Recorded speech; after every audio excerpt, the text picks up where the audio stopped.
As many of you are already aware, 3 teenagers in Israel went missing, and a couple of days ago they supposedly found the bodies and are now blaming the Palestinian Authority. They're blaming militants in Palestine for their deaths, even though they've not provided any evidence.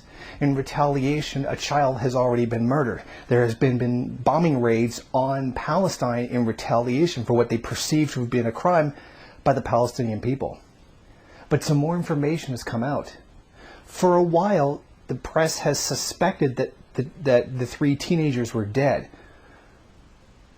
On the 1st, it was revealed that they had just been found.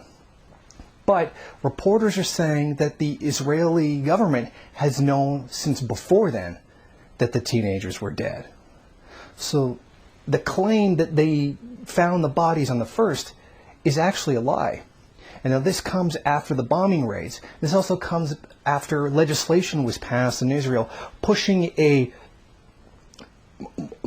more towards the legal effort, at least on the side of Israel, to take more land from the Palestinians. This shows, with the source I've included in the description, that they knew the teens were dead a long time before they actually claimed that they had found them.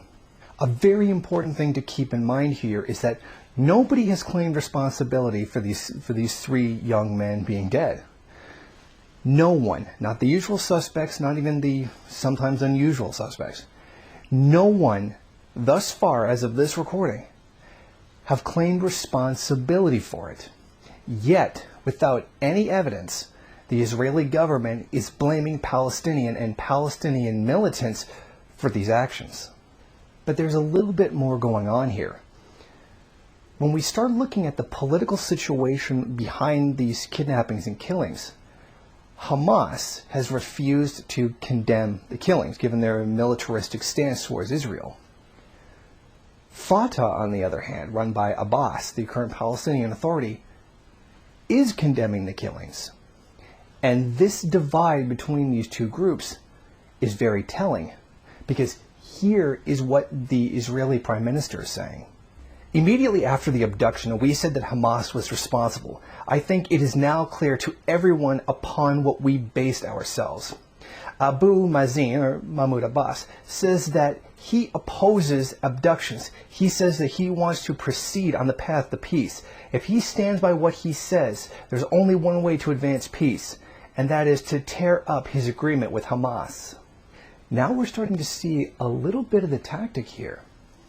While Fatah is saying that they condemn these killings, the now Palestinian Authority, is being attacked on the streets, at least in the West Bank, by people who don't support what they said. Meanwhile, the Israeli military is pounding the hell out of Hamas. Now, I think what we see here is a very clear divide and conquer strategy. And I think this was probably engineered from the beginning. I'm not saying that the abductions and the murders were a plot.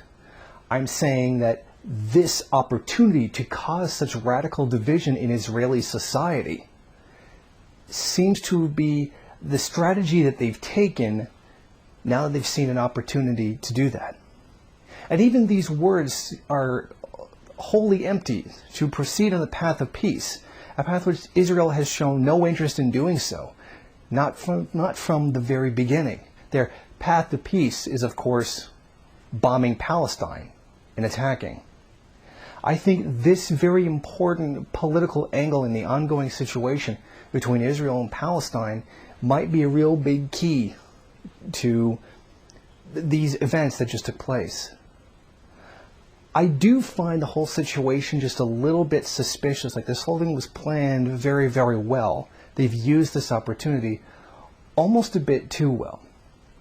I'm not saying it's a conspiracy, I'm just saying it seems strange to me.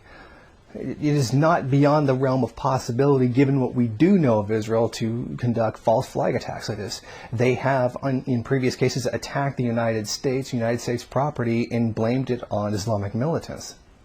So I would not be surprised if this was some kind of situation like that. However, I do think it's very important to note the clear divide and conquer tactic that they're trying to use against Palestine. Divide its authority, divide the people, make them easier to conquer. Thank you for watching. Please comment and rate the video. If you liked it, hit subscribe or check out some of these other great videos. If you wish, share it on social media. While you're at it, why don't you follow me on Twitter? And if you got time, go on over to the MRN bookstore and check out some of the latest books available.